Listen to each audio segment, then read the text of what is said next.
Glad you're with us today for June's Power Hour. As we officially head into summer, we appreciate you taking some time to be with us, to be connected and informed. And before we dive in, I want to give a quick shout out to our leadership class of 2025. They graduate tonight, and we're really proud of them, celebrating a group of individuals who have invested in themselves and the community over the past year. I want to mention that they're the 40th class to graduate from this prestigious program sponsored by the Chamber of Commerce. And also give a shout out to the Sea Pines Resort for hosting graduation ceremonies for the leadership class tonight. Well, summer is here, and if you've been to the beach recently, you know that parking is always a topic that's top of mind for residents and for visitors alike. And that's why we're starting today with a quick update from the town on beach parking changes and beach renourishment as well. Beach renourishment is something that the town program manages every 8 to 10 years or so to combat coastal erosion and preserve the island's shoreline to make sure that our beaches are safe, wide, and welcoming. And you also might be surprised to know that the beach renourishment doesn't come out of residents' pockets because of prudent planning by the Hilton Head Island Town Council probably about 35 years ago. They made the decision that the primary funding for that would come from visitors collected by accommodations that then the town would use to collect a beach preservation fee, which is a local-based tourism revenue fee. So today, here to walk us through all of that is Heather Woolwine. She's the Director of Communications for the town of Hilton Head Island. Heather has been with the town 10 short months now, I think, roughly, and is off to a stellar start, doing a great job keeping the community informed. And Heather, welcome and thanks for being with us this morning. Thanks so much, Bill. And it's great to be back with everybody again. Always appreciate the invitation to share some information. So without further ado, let me share my screen here. All right. We should be in business. All right. Can everybody see that? Fantastic. Okay. So again, welcome to Power Hour, starting right off with beach renourishment. So, oh, sorry, let me go back. Getting ahead of myself. These are just some fun, pretty pictures to give you guys an idea of what's ahead of us, right? So everything from the dredging out miles offshore, pumping that back, that sand, all that water, pumping it back onto the beach, and then giving you a little bit of a flavor there for before and after from our most recent renourishment in 2016. So again, just briefly, why is it so important? It's, as we know, right, from the news media, and we've already got some storm activity brewing in the Atlantic. So it helps with that storm surge barrier. It adding all this new sand encourages our beach plants to spread. It anchors the dunes, builds new dunes. And then, of course, we're saving all these upland habitats. So our maritime forests, protecting them from erosion. And then, you know, that protects all this great biodiversity that we love here on the island so much. Again, restoring the dune habitat and then creating beach and dune habitat for endangered species. That, you know, the number one reason for them being endangered is that habitat loss. So these are our, you know, resting and nesting shorebirds, and then, of course, our nesting sea turtles. Fun fact, we've already worked with Sea Turtle Patrol to relocate several turtle nests that were deposited up in the Heel Port Royal area. So for all you turtle lovers out there, we are being very cognizant about where those nests are being placed and working with Amber and Sea Turtle Patrol to make sure that they are relocated to a safer spot so we can hatch all those babies. And then, of course, you know, let's not underestimate or, you know, I don't think I can overstate the importance of the beaches to our community, right? Not just from a respite or a wellness or preserving the natural environment standpoint, but of course, from that economic standpoint, they're a huge asset. And to Bill's earlier point about the funding, right? That's why the town many years ago and continues to do so in terms of investing in this and doing so with, you know, without, you know, having to place too much tax burden on anybody here on the island. So some great updates related to project status and schedule. And this is, I won't go through every detail here. I'll just hit the high points on the phases because I think that's the thing that everybody most wants to know about. So our phase one, you might recall the last time I was here, we were looking at a June timeframe to launch the first phase, and that got pushed back just a wee bit. So we're, really looking at August as the kickoff. Mobilizing in July. So what does mobilization look like? Mobilization is Islanders Beach Park, setting up that temporary access for all the equipment to get delivered out to the beach, because that, of course, is the area where we're going to be starting renourishment. And again, just as a reminder, that was intentional, so that we could, access the busier sites, off of peak season. Peak beach season, tongue twister. That first phase is August through roughly November. It probably won't take quite that long, but again, like to give people sort of the best time frame that we can estimate. That'll be Pine Island, Fish Hall, Port Royal to Heel. Phase 2 will be November 2025. Again, marked all the way through May 26. We feel like we may be able to move faster than that, or our contractor feels they might be able to move faster than that. But again, just want to give you the general time frame. And that would be the Central Island and the South Beach structure. So starting north and then moving south. And then happy to relay that we just got the second permit to be able to work on those rock breakwater structures at Pine Island. While the scheduling is still TBD, you can anticipate that it would be sometime in that spring time frame, late spring, early summer time frame for next year.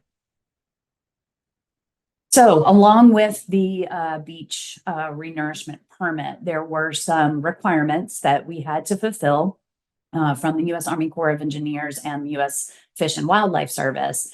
And just last night, in fact, the council approved a second reading to approve this modification to our municipal code. And that's to restrict, we say dog activity because that's the most common animal to be out there. But truth be told, if you walk your cat, you will not be able to walk your cat in this particular part of the island either. So restrictions for all animals in this section that you see on the map. And just to give you reference, when you walk out to Fish Hall Beach Park and you use that town public access, if you look to your right, there's the pier or the walkway that comes out from the spa. So it's from that walkway and those rock structures over to the right of that, getting in front of historic Mitchellville Freedom Park. So the great thing about that is the town was able to negotiate. So originally, the bio opinion that we got from U.S. Fish and Wildlife Service was to restrict the entire park.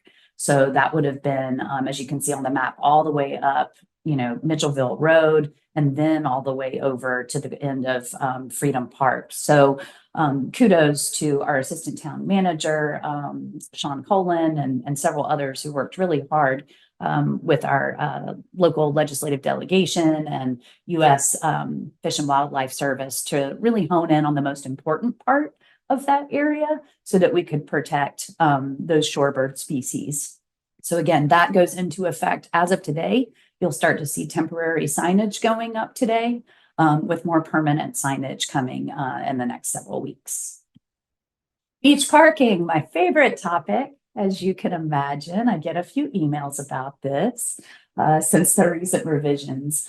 Just some reminders, and then I'll bring you up to speed with where we are right now. So anybody who lives on the island, and I believe, if you have a property ownership and you inhabit that property for a certain amount of time, I believe it's 8 months, you can get the parking permit and enjoy free parking at all town beach parks. Visitors are paying for parking at all locations except for Coligny Beach Park area. And that's not just the Coligny Beach Park area itself. That's also the town-owned property at the old Wild Wings and at Enchiladas. And so we've been seeing people avail themselves of the free parking that is there as well. Parking fees $3 an hour, Monday through Friday, max daily charge of $15 per vehicle. And then the flat daily rate of $20 per vehicle on Saturdays and Sundays. And full disclosure, that seems to have been sort of the biggest rub for most people so far. And then I'll give you an update in just a second, sort of what council's thinking in that regard. Parking fees enforced daily from 7 a.m. to 5 p.m. during peak beach season, March 1st through September 7th. And Charlie knows this. I've said it to her a couple of times. One of the things I like to say is that sunrises and sunsets are still free because our beach parks are actually open from 6 a.m. until 10 p.m. So you have plenty of time to access all of the beach parks here on the island outside of sort of those peak hours if you do not want to pay the $3 per hour. Beach parking fees are now being enforced at Chaplin Community Park because it has that Burke's Beach access. And again, that's from 7 a.m. to 5 p.m. And that is a recent change because we allowed for free parking at that park ongoing while youth sports season this spring was in play. And also just a reminder that individuals with registered handicap placards and license plates, you can always park for free at all beach parks. That's a South Carolina state law. And there are actually some veterans license plates. So Purple Heart license plate holders, for example, they are also able to park for free. The best resource I can tell you in regards to that would be looking up on the South Carolina DMV website, and they let you know which veterans license plates qualify for free parking. I wish it was easy to say all of them, but that is not the case. So definitely check on that, if you have a veteran in your life or if you are a veteran yourself. Visitors pay online, so we're a fully digital system now. Cash payments are no longer accepted. And so I mentioned that town council is sort of taking a moment based upon the mayor's request to town staff and just all the feedback that everybody's been getting and to assess the revisions, think through some other possibilities. I think that I believe it's our next regular meeting where there's a possibility of considering some adjustments to the parking rates. If I can be fully transparent, I don't know that a Beaufort County resident beach parking pass is in the cards for this summer. I don't know that has the votes necessarily across council right now, but it is possible that there may be some rate changes coming. So just, as always, we encourage everybody to, stay engaged with us. Let us know your thoughts. By all means, please participate in our town council meetings. Let your voice be heard. And then I did not know if I would have this to bring to you guys. So surprise. I'm also going to bring you up to speed a little bit on where we are with the bridge. Yes, I know, the bridge. As we all know, there's been a whole lot of activity around this. 7 years in the making, just so much, right? But if we set all of that aside and we talk about the most recent sort of movement and what's happening, the county, who is basically the project home for this, right? The bridge is under their purview along with the South Carolina Department of Transportation, really the SCODOT and the county. So what's in the new plan? So we're looking at replacement of 2 eastbound bridges over Mackey and Skull Creek, construction of a 3-lane eastbound bridge that would not include a multi-use pathway, striping of the new bridge for 2 lanes with any necessary road tie-ins. So think Pinckney Island, for example, or the ferry access that's right there. Designing the bridge for temporary 4-lane use, and that would help accommodate any westbound bridge replacement. And then full direct access to Pinckney Island. You might recall in some of the conversations across council, that was something that was pointed out in some of the late stages as something that we really, really needed. And then new eastbound bridges so that they'll be built and designed so that they avoid that aqueous water line so that we have no need to relocate it, or I should say they have no need to relocate it. Removal of the eastbound Mackey Bridge, the old bridge, construction of a Hog Island connector, road or bridge to access to Mariners Cove, Blue Heron, Hog Island, and then that would link back to US 278 at Windmill Harbor. Windmill Harbor traffic signal would be retained and improved. Mast arms will go in. They'll work on the timing of that signal, which I know is a popular topic as well. And previous estimates had gotten all the way up to around, $488 million. So the new project estimated cost is around $312 million, give or take. And that would be a mix of local, state, and regional sources. Mid-June is what they're looking at for the State Infrastructure Bank decision. And so where does that leave the town? And really, last night at our council meeting, our town manager and Mark Orlando and our assistant town manager, Sean Colin, talked with council about the need for them to formalize sort of their next steps and their thoughts, because at the end of the day, what we need to do is we still need to address the William Hilton Parkway corridor from Windmill Harbor all the way to Squire Pope, Stony neighborhood, Spanish Wells area. Those are our needs. That is within our purview to control and to address. And while we had hoped to be able to do that as part of the bridge project, we're gonna move forward with what we can, with a sense of urgency and responsiveness to the community. So I will stop there and kick it back to you, Bill, for any questions anybody might ask. All right. Thank you for that comprehensive update on so many important topics that you and the town are involved in. And we do have several questions that have come in, and you and your PR and communications expertise have answered several of those already, of questions that have come in. So well done with that. The first one, Heather, is coming from Rick, and Rick is asking, how much will Hilton Head Island residents pay for a parking permit? I'm sorry, Bill, say that one more time. Rick is asking, how much will Hilton Head Island residents pay for a parking permit? Hilton Head Island residents will not pay for a parking permit. That is going to remain free. One of the things they were considering was whether or not to allow Beaufort County residents, so our Bluffton neighbors, and other folks across the county, frankly, would we allow them to purchase sort of what I would call maybe a county pass?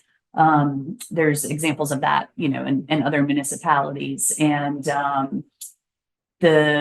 don't know that a dollar amount was necessarily landed on. I'd heard somewhere between $50 and $100, depending upon the person I would be talking to at the time. But that hasn't made it out of committee. So our Community Services Public Safety Committee has not recommended that a county pass for Beaufort County folks be considered at this time.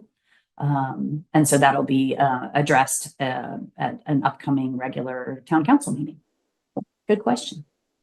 All right, thank you. And Jennifer is asking the next question. And Jennifer is asking, will dogs be banned from the entire beach or just portions of it? So I'm so glad you asked this question, Jennifer, because I know the rumor mill has been churning high on this. The impact for the beach renourishment and that map that I showed you guys, that is just Fish Hall Beach and a very, very small component of Fish Hall Beach. So again, when you walk out there, public access, go to the left, you can go to the right all the way up to where the signage will be with your dogs. As for the other beaches, our regular restrictions are in place. So just a reminder there that during peak beach season, so from Memorial Day to Labor Day, we actually don't allow dogs on the beach from 10 a.m. to 5 p.m. That's due to a lot of people being on the beach. But if you think about it, it's also really for the safety of the animals, because it does get so hot during that time of day. It's the best thing for them. So those restrictions are in place. And then we go back to, dogs being fully allowed any time of day while the parks are open once we close out Labor Day. All right, thank you. Next question is coming from Patrick. And Patrick is asking, what is the town planning on doing to address the bottleneck from the bridge to the Pope intersection? So that is a great question also. No, top of mind for everybody, right? If you're trying to turn on left from Spanish Wells, or there's a lot of different sort of ingress and egress issues, right, if you will, around that intersection and that whole corridor.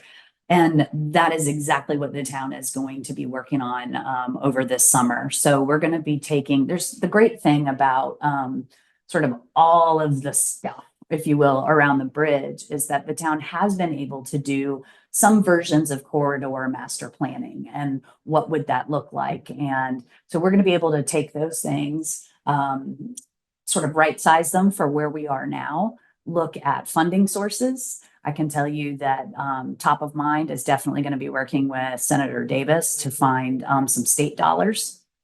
There's also some conversation around working with some other municipalities who have different sections, I guess, if you will, of the William Hilton Parkway, of I-95, sort of this, it all works together, right? And so is there money that we can all put in and go for together that helps each municipality, from the state level? So they're going to be exploring that in the coming months. I know there's been a lot of conversation about sinking the lights and doing some more traffic studies around that. So definitely more to come. I do think we'll probably feel the pinch a little bit more right now before we start it to, start feeling it to get better, or start feeling it better. But, a lot of that has to do with just peak beach season. So we definitely get the sense of urgency. We're there. We have a lot of our own workforce that has to commute on and off the island. So we're aware of the issues and just gonna really start, putting that pen to paper and plugging away. Thank you. Todd is asking, is it possible to eliminate the Windmill Harbor traffic signal and to tie their east and west access into 278 via the same structure as they used for Pinckney Island? So something I just learned recently, and I'm glad you asked this question. The Windmill Harbor light is actually not a town light, so we don't have control over it per se. My understanding is that is an SCDOT. It's either SCODOT or county who has that light. And so that, when I mentioned sort of some of those bridge updates or what's in the new plan, the county will be addressing that. How that's going to actually look and tie in will depend upon the acceptance or acceptance with conditions from the state infrastructure bank related to their plan, and whether or not SCDOT also agrees with that in terms of construction and how it works. So still a little bit to be determined. Believe me, I wish we had more control over that light, but we do not. So we're gonna do our best to make our voice heard. You can certainly count on council and our town leadership, our staff leadership, to do that and advocate for changes that we think will be appropriate and best for the community. Heather, the questions continue to come in. We have time for two more. And Okay. the next question is coming from Rob, and Rob is asking, where do Hilton Head Island property owners go to get their free beach parking pass? You're a great question again. These are wonderful. I appreciate it, you guys. So the best thing to do is to go to our Hilton Head Island SC.gov website. And if you, once you get there, if you go to the menu at the top, you'll see some drop downs come down on the business side, and you can access, you'll see beach parking and parking permits and a variety of things. So once you click there, you go right into our webpage, and there's an online portal. You'll need two pieces of information when you go to apply. So one, you'll need your vehicle registration, and you will also need your property tax bill. So, or if you rent on the island, you also again are eligible if you can show us that rental agreement that indicates that you're a full-time resident. And then you plug those in. There's no more stickers, no more of that. It's all done by your license plate now. You can get 2 passes per household, so 2 vehicles per household. And once you put all that in online, you'll get a confirmation email back that says you're ready to go. And I recently did it for another vehicle in my household, and I actually had it returned same day. So the process is very, very quick. All right, thank you. Last question is coming from Lisa, and Lisa is asking, can anyone park at the old Enchiladas parking lot? Yes, they can. That was the easiest one. Heather, you've been a wealth of information as always, and thank you for being with us today and answering so many questions and providing such great, accurate, and timely information. Happy to do it. Thanks for having me, Bill. All right, Heather Woolwine with the town of Hilton Head Island. Next up is someone who's no stranger to Power Hour and always brings clarity on the state level to issues really that matter the most. State Representative Weston Newton recently wrapped up this year's legislative session in Columbia, where several very important pieces of legislation, including liquor liability reform, which many of our business community have been watching closely. He's here to share what passed, what didn't, and what's ahead for our region and the state. Weston, it's always good to see you, and it's best to see you when you're in Bluffton or Hilton Head Island. But we're glad when you're in Columbia as well. Yeah. Well, good morning, Bill, and appreciate the opportunity to be here with you. Always a pleasure to address folks and share a little bit about what's happening in Columbia or what happened this year and sort of what may be next. And obviously enjoy taking questions. From my perspective, while there's a whole litany of things that we could talk about, I'm chairman of the Judiciary Committee. So roughly 45% of all legislation filed in the House comes to Judiciary Committee. And it's a wide variety of topics. This year, some of the public safety highlights were child abuse by AI. That's morphed images or AI generated pictures of individuals, minors engaged in obscene acts. We also passed a revenge porn bill.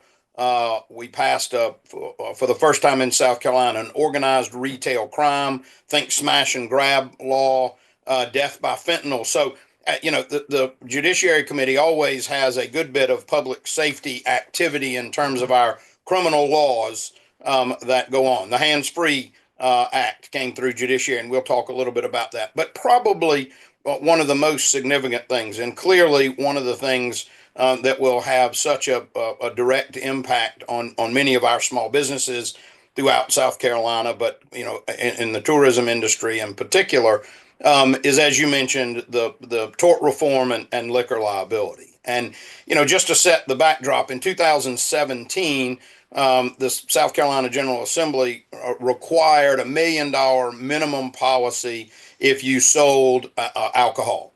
And that was in response to a set of tragic circumstances where somebody was overserved. It was no secret.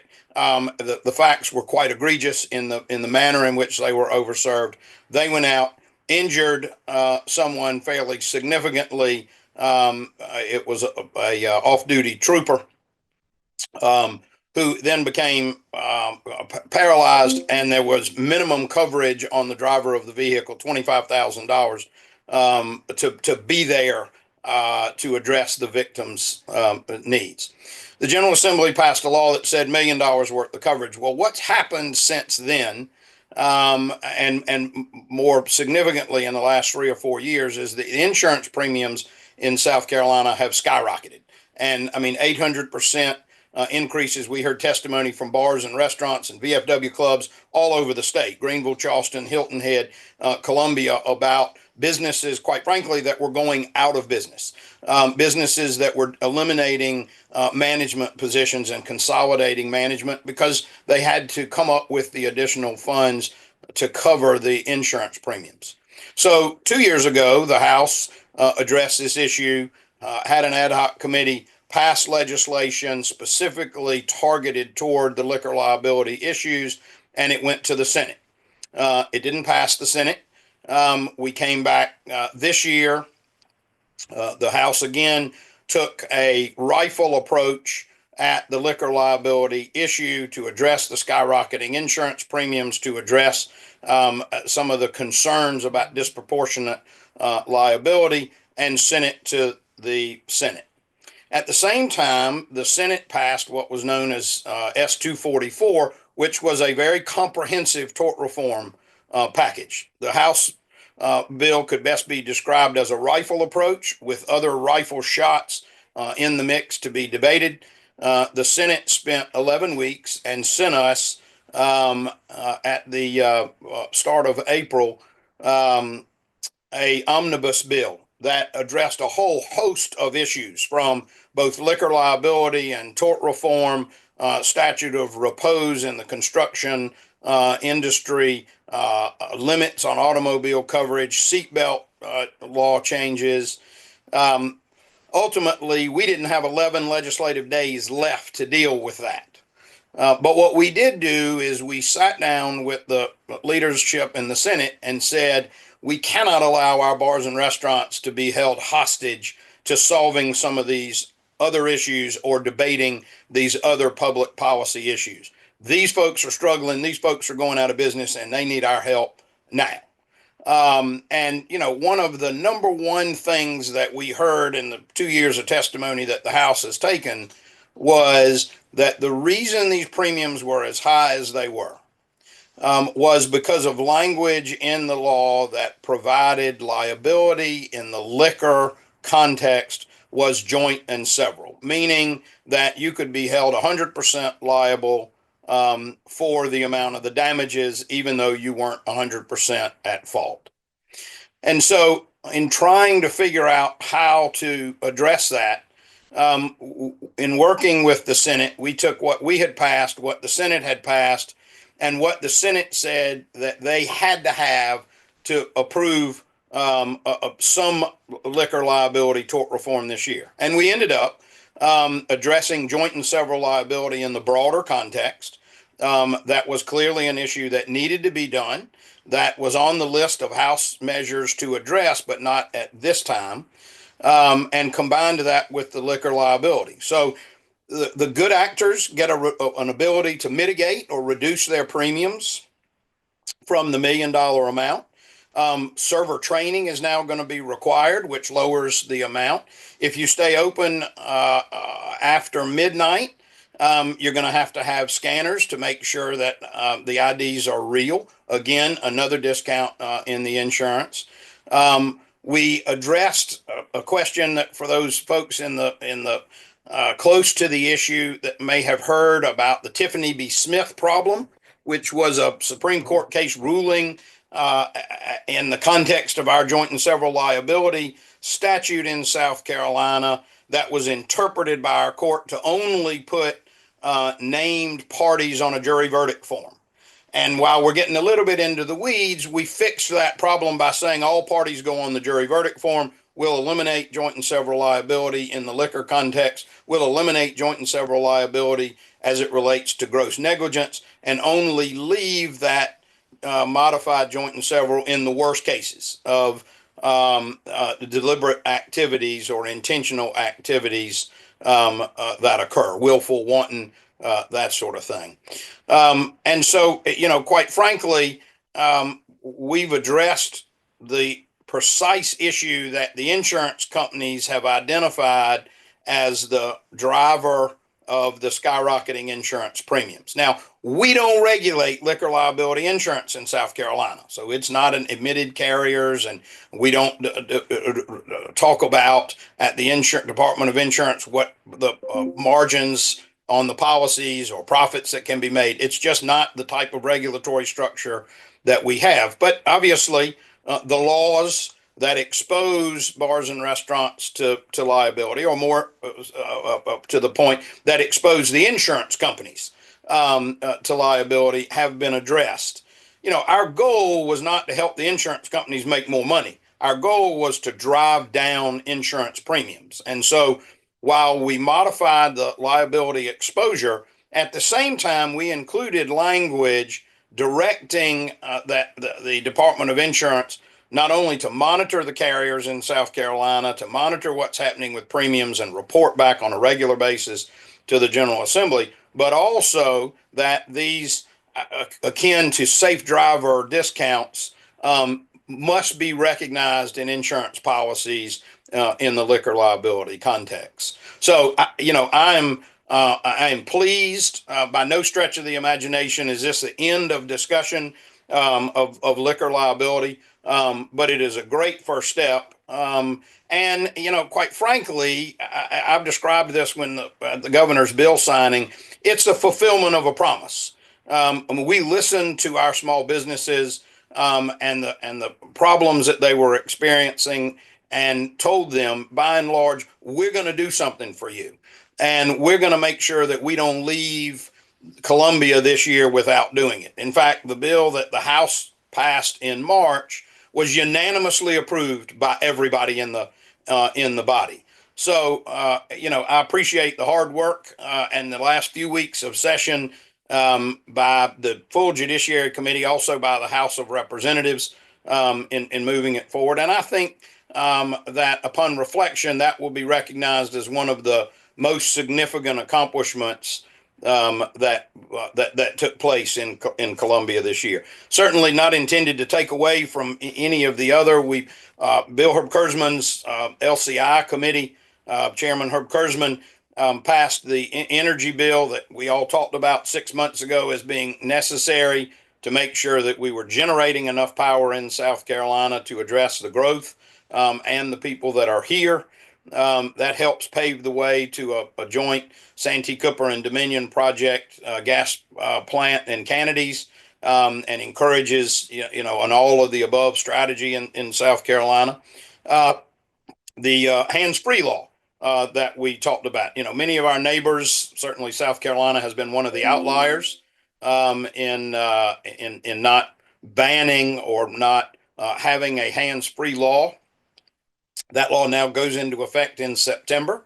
There'll be a 6-month grace period because the statistics do show that having your hands on a phone and engaged in those activities increase the instance of distracted driving and injury and automobile accidents.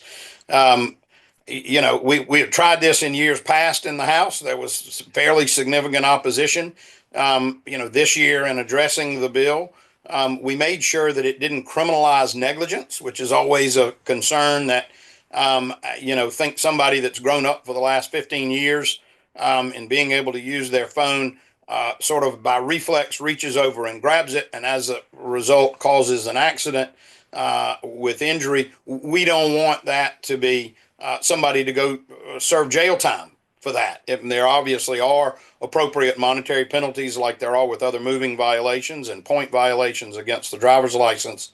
But that's a great step forward, and I think we'll do a lot of things to helping protect the public. Privacy is protected, no custodial arrest. The police can't search your phone to see if you were on it. They have to actually observe you being on it to write a ticket.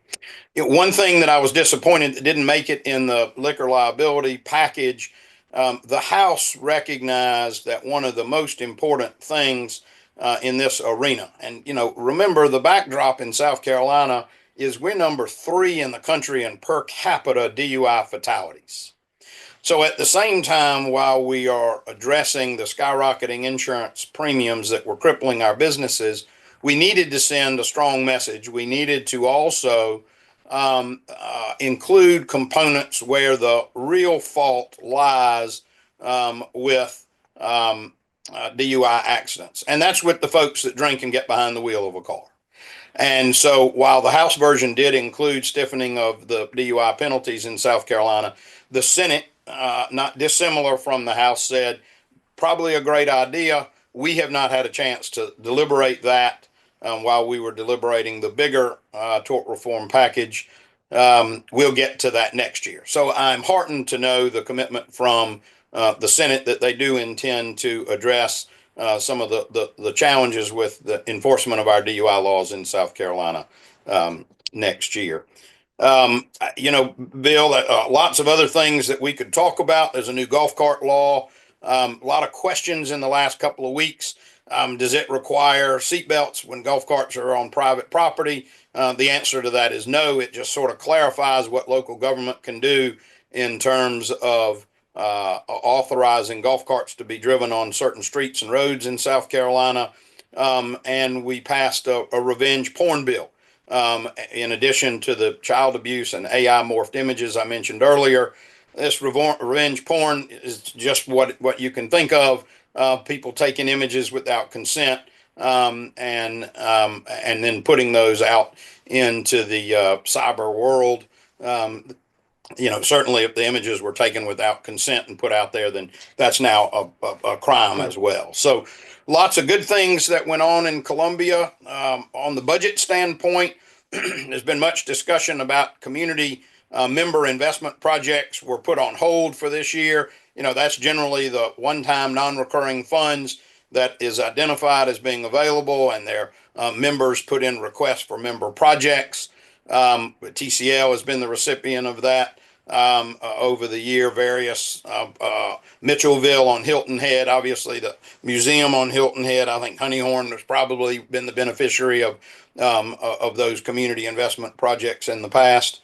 None of those took place this year, but we still made some significant inroads in terms of repatriating state money back to this part of South Carolina. We got the last installment, if you will, or effectively money needed to complete the convocation center at USCB. That was $9.2 million that we were able to obtain for that. A couple of $1 million more toward the Hilton Head Island Airport, making sure that we got resource officers in every one of the schools. There were a couple left in Beaufort that we had not gotten the state funding for, and increases in the formulas for local government fund. Beaufort County is going to get about another $500,000, bringing their number up to about $11.3 million. So all in a good session. Always a lot to be done. In the fall, we're going to take up medical malpractice, tort reform. We're going to take up statute of repose. Again, that's in the construction defect arena. Seatbelts, motorist automobile coverage limits, and some of the other issues that the Senate included in their omnibus bill. With that, let's see if there are questions that folks might be interested in that I can share, and appreciate the time. All right, Weston, thank you for that comprehensive update. And there are several questions that have come in. The first one's coming from Margaret, and she's asking if you can please clarify the status of the South Carolina hate crime bill. Margaret, there are bills pending in both the House and the Senate. You may be aware. I chaired an ad hoc committee in the House a couple of years ago. I authored the bill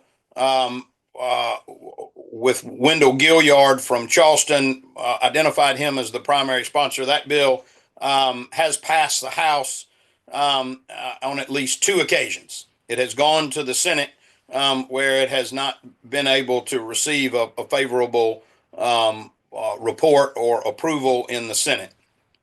There is that same legislation has still been filed in the House. It has not passed the House this year. Quite frankly, it has not come up for a hearing in the House this year. Having sent it to the Senate twice, we have encouraged our Senate colleagues to take that measure up and to bring it over to the House. All right, thank you. The next question is coming from Linda, and Linda is asking, how is the legislature working to improve our power grid, especially with AI?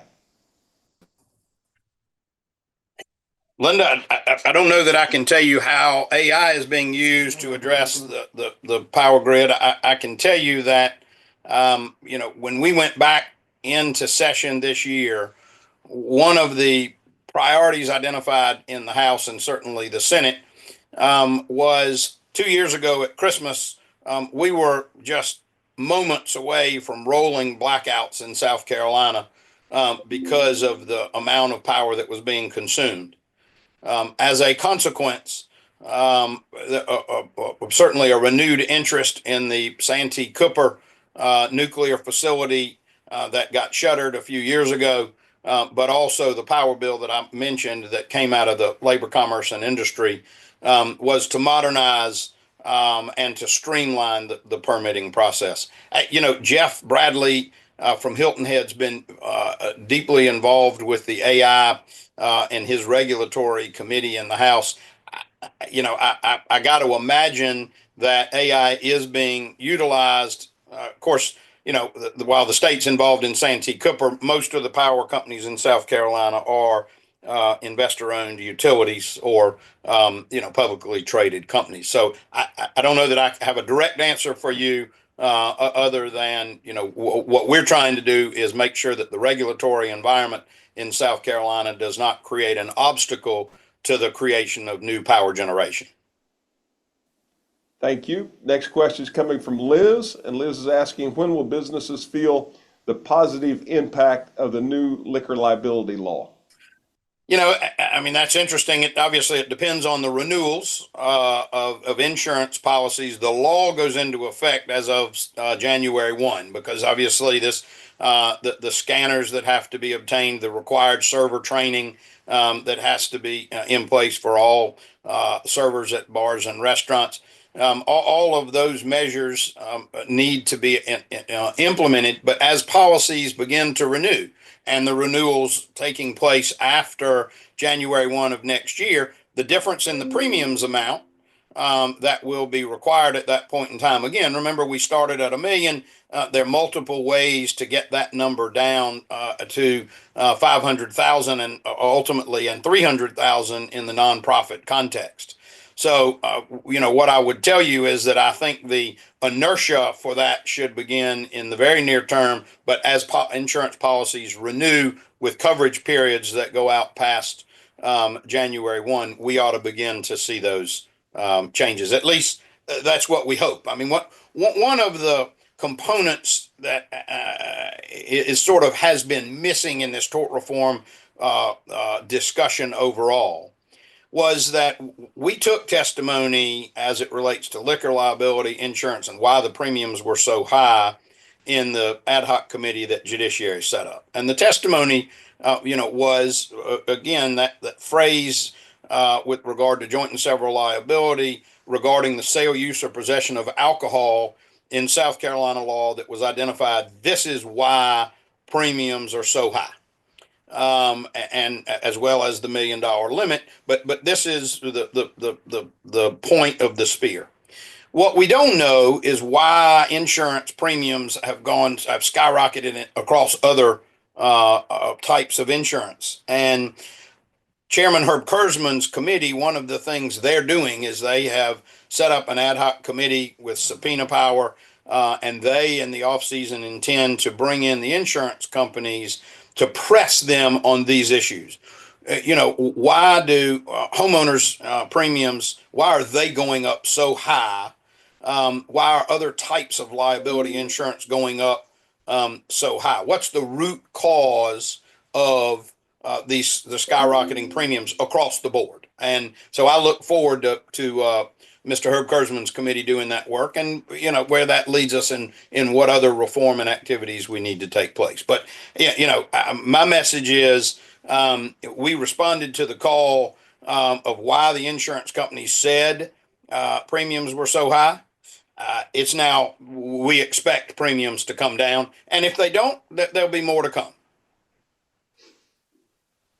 All right, the questions continue to come in, but unfortunately we only have time for one more question, Weston, and this one's coming in from Frank, and Frank is asking about if golf carts on public roads are required to have a driver's license to operate And also, are seat belts required? Yeah, seatbelts are required for minors, driver's license, and the insurance and registration are required for public roads. Yes, sir.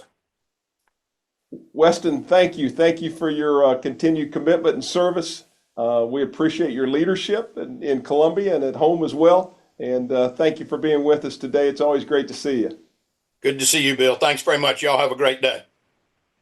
All right, State Representative Weston Newton with the great comments for us. And we'll move on today. And closing us out is a person whose work is preserving and sharing a story that's not only part of our Low Country heritage, but also a part of American history. Lola Campbell is the chair of the board for Mitchellville Freedom Park, the site of the first self-governed town of formerly enslaved people in the United States. She also serves on the board of the Hilton Head Island Bluffton Chamber of Commerce and chairs our Business Workforce Coalition, helping to shape the future of our regional economy. She's here this morning to talk a little bit about their upcoming Juneteenth celebration and the exciting momentum moving ahead at the Mitchellville Preservation Park and how Mitchellville continues to honor that Gullah heritage. I'll mention before we hear from Lola that we recently hosted some outstanding national media in the Low Country to tell the Gullah story, and they were so impressed by what's happening with Mitchellville and with the new Gullah Center coming to Bluffton as well. So Lola, welcome. We're delighted to see you today, and thank you for being with us. Good morning, Bill, and good morning, everyone. Thank you so much for having me this morning and having Mitchellville here to just present to you about Juneteenth and our celebration. We're coming up on our 11th annual celebration of Juneteenth. So it's been amazing. I thought that I would just, for those who may not know, what Juneteenth is. I know we hear it all the time, but everyone doesn't always know. I thought I'd just share just a quick background on Juneteenth and then let you know what's coming up at the park for Juneteenth. So I will go ahead and share my screen here.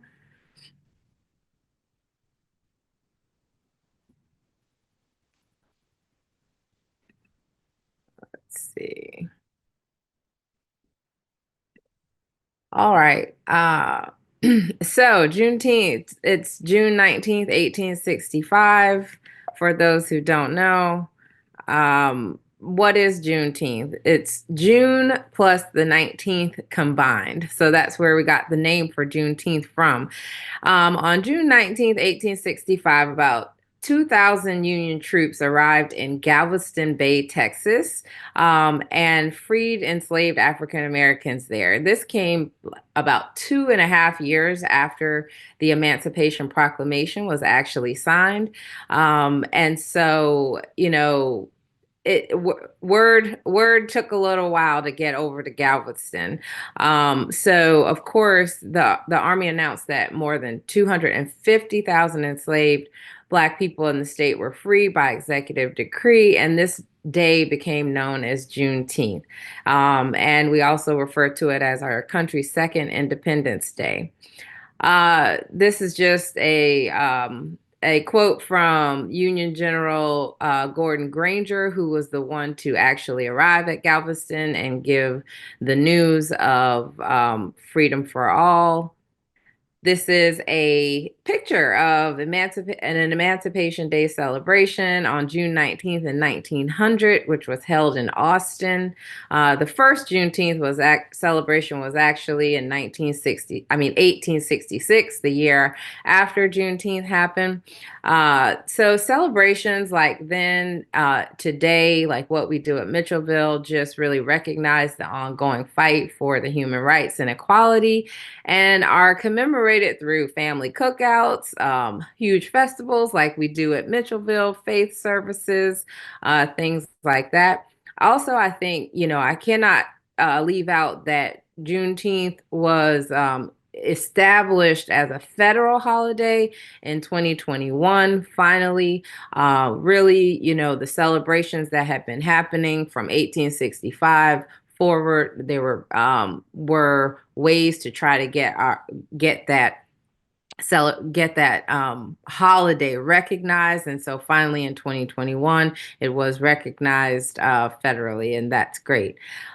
Just to give you a few things that are going on in the park for Juneteenth, we usually have days of celebration here. So starting on June 12th, we have a special bird watching experience in the park. It's free admission. That's done in collaboration with the Audubon Society. There are lots of birds in the park to see, and interesting ones. And then also that Thursday night, June 12th, is one of my favorite uh, activities or events that we do, and it's a sleepover experience in the park, done with Joe McGill, who goes around the country and hosts these sleepovers in places where slaves have actually lived at some point.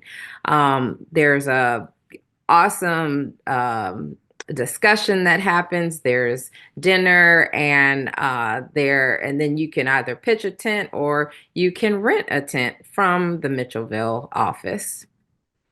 We on June 13th, the Friday, we have a Children's Day. This was first done last year, and it was a really well-attended event, and children came out and had a lot of fun.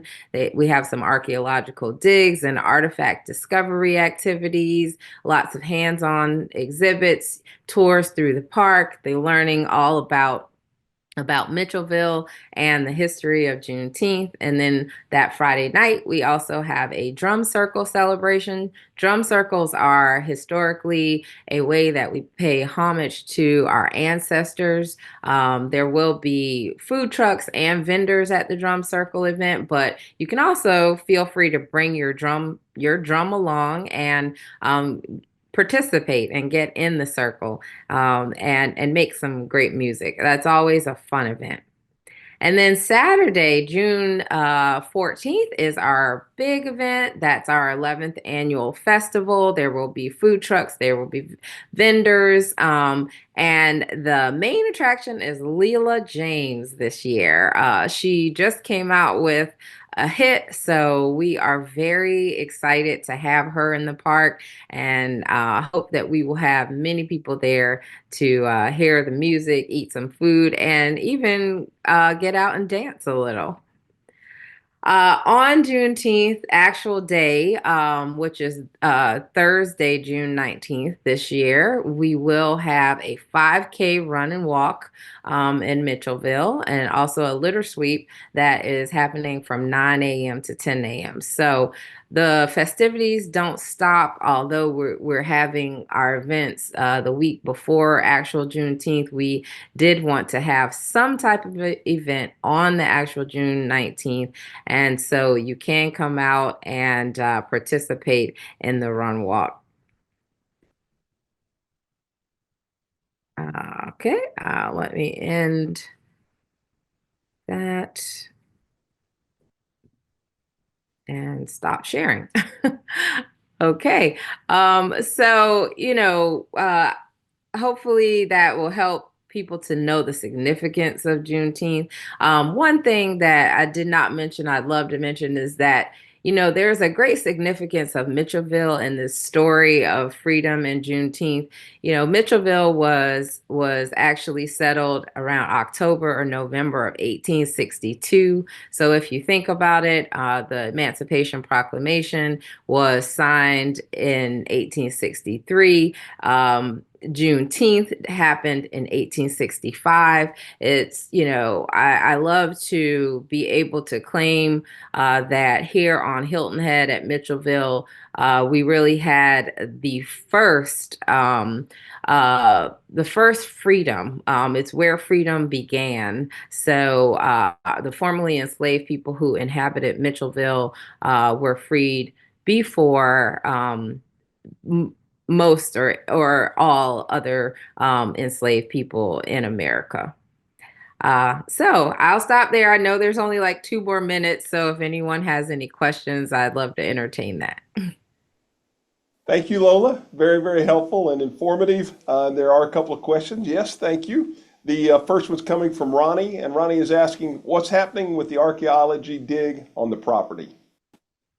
Well, Ronnie, thanks for that question. We continue to have archaeological digs happening out there. On this past Saturday, we had a public archaeological dig where, people could come out to the park and actually dig with Katie Sieber, our archaeologist. As we have projects that we are working on, Katie pretty much focuses on that area to dig. Our last big dig pretty just finished up maybe about a month ago. We were digging. If you've been to the park, once you turn into the park, immediately to the right, there is an area where we will be hopefully having a groundbreaking for our 4,000 square foot archaeological research facility this summer. And Katie spent months digging in that area to uncover, anything, that we needed to in order to be able to move forward with the project. She did find some interesting items. I know off the top of my head, she found an actual nail bone that was would have been used to make sweetgrass baskets, which is very interesting. She has found charcoal, which is basically a pencil that would have been used for school children. So we continue to dig and are always open to sharing the knowledge and items that we find out there. So through tours or connecting with our office, you can find out more about it. All right, the next question is coming from Patricia, and Patricia is asking, when do you expect to break ground on the Mitchellville Interpretive Center? Wow, that is the 10,000 or $1 million question. Well, Patricia, we would love to break ground any day, but we are still actually raising the funds for that building.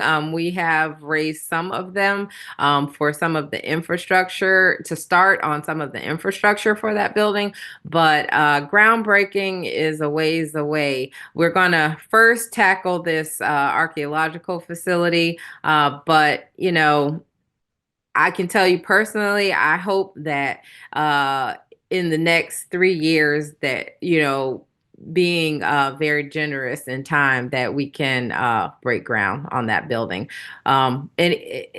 If you have any information on anyone who would love to donate a huge amount to be able to break ground on that building, please contact me personally, Patricia. Thank you. Two more questions. Next one's from Stephen, and Stephen's asking, what's the significance of the ghost structures? Oh, great. Oh, that's an awesome question. So the ghosted structures actually represent the dimensions of the homes that would have originally been in Mitchellville. And through archaeology, we know that where those ghosted structures are placed is actually where homes would have been. And why do we know that? Because Katie found things that would have been used in kitchens or the outdoor kitchens, or things that would have been used for gardening, as every person had a garden behind their home. So yeah, that's the significance. Last question from Stella, and she's asking if there are still plans to bring over a boulder from Sierra Leone. Stella, great question. There are still plans to bring that boulder over from Sierra Leone. We would love to place that in what would be known as our Freedom Plaza area of our master plan.